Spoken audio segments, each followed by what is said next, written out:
Hey guys, Scott here. So, about 5 years ago, I made a video called The Biggest Problem with Dead by Daylight, and it went over the fact that map RNG makes it pretty much impossible to balance because some maps are just vastly stronger or weaker than the others.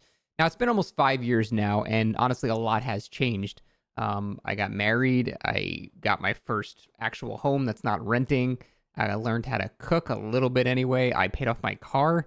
I mean, nothing's changed about Dead by Daylight, by the way. That's all exactly the same. Just things around it have changed. But still, the biggest problem in DBD is just map RNG and how maps are generated. That has been a pretty static fact since the game has come out. And it just seems like that's never going away, which means the game will never actually be balanced. So let me just go over an example here, a visual example of how incredibly different maps can generate. Okay, look at this Badham Preschool. Tell me, how am I supposed to play this properly? We're in the shack right now. Oh, look, here's the pallet. Ooh, they screwed up. They didn't drop the pallet. It's okay. There's another one right outside the window. Not a big deal. Oh, they used that one already. Don't worry. There's one right there, too. It's okay. Oh, shit. Ooh, you forced them out the other side so they couldn't do anything. No, it's okay. There's also one right here, too. Oh, they used that one already? No, it's okay because they can just use this too. What the fuck is this? They can make 57 mistakes. And there's just a pallet every 2 feet outside a shack. It's impossible to mess up. Okay, and here's another map, Rancid Abattoir. Let's compare to the map we just saw. Oh, we come out of shack and there's nothing. There's nothing here. We come out of shack this side, there's nothing here. In fact, there's nothing for like 20 meters other than this pallet, which, let's be real, this one might as well not exist. You can just lunge around this entire loop.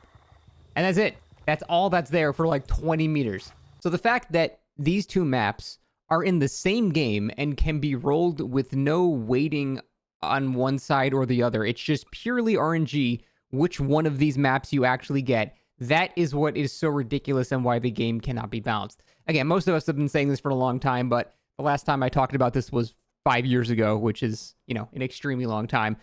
So I just thought I would go over it again. The main reason Dead by Daylight cannot be balanced and will never be balanced is because of the maps, not because of the killers or the perks or anything like that. It's just the maps. When you have certain maps that spawn with 9 pallets and certain pallets that spawn with 25 pallets, how can you ever possibly try to balance with such a wide range of effects? It's impossible. You can't do it. And the thing is, a lot of the time, it doesn't even come down directly to pallet count.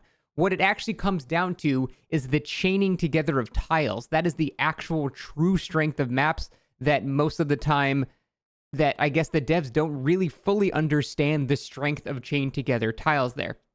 For example, that one on Badham Preschool, it does not matter how I play the shack. I could be the best player on the planet. I will never down a good player there ever because they can fuck up on the window side, the front entrance, or the back entrance, and no matter what, they will always have another pallet to be safe there. So there's no outplaying it whatsoever. If you're on a map like the game or something, you have 26 pallets. Yeah, it's true there's a ton of pallets, but they're just the same. They're played the exact same way every single time. So in that scenario, as soon as you break the pallets, there's nothing really else the survivors can do. They're basically just out of resources entirely. And that makes it a lot harder to play on. But when you have these maps that spawn windows into pallets and things like that, and they all chain together, that is when the maps become literally unplayable for a killer. And on the flip side, it's unplayable for Survivor too. If you get a Rancid Abattoir that spawns 9 pallets with 50 dead zones, those are just, they're different video games at that point. They're just not even remotely the same. Like, how are you expected to balance the game when there's that much variability? Now, I do understand the devs want there to be some variability, because they don't want every match to feel the same, and I get that. I'm all for maps being randomly generated. That's completely okay. In fact, if everything was static, it would probably get boring a lot faster. The thing is, though, they need to heavily work on their logic that dictates how things spawn in which ways. The first thing they need to do is reduce the amount of variance on pallets. That is by far the most important thing they can do. There's just too much variation. You shouldn't go from 9 to 24 pallets. It should be from like 12 to 15. Like, oh shit, I got an extra pallet in this zone this time. That's cool. Ooh, I got an extra window here with something here this time. Not like, oh, there's just nothing on this side of the map. Cool. Or, hey, there's 50 pallets on this side of the map. Cool. You should never load into a map and your initial thought is, I lose. That's cool. When I load onto like Garden of Joy or Eyrie of Crows as killer, in my brain, I just go, I lose. before I've even begun trying, I just lose. And that should just not happen. That's so stupid. And on the same side, if you get like a shitty dead dog with 4 generators in that one dead zone corner of the map, you shouldn't load onto the map a survivor and go, well, as a 3-gen, the killer's going to hold it, we're fucked. There's nothing, you can't have no control over these scenarios. That's what's so frustrating about it. So to try to balance killers with varying power and perks and all that stuff, when there's that much variability, it is physically impossible. The only killer that basically ignores that is like Nurse, which is why Nurse is the best killer. She ignores the RNG component of the map.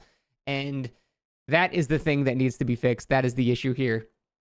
It's not that certain killers are wildly overpowered or underpowered. Don't get me wrong, there's a very large gap between, Freddy and Blight, for example. But it's not as meaningful as a difference between a very bad map and a very good map, depending on which side you're playing. I do believe that is the biggest determining factor of who's going to win a match. Now, obviously, you can use your skill as a player to mitigate the losses if you come out on the bottom of that, of that random generation. And that's where player skill does come into, it does come into play. But, if you have equal players versus equal players, every single time it's just determined by what map you got and how the RNG on the map is. And that just doesn't feel good. You should never load into a map and feel like you've lost by default.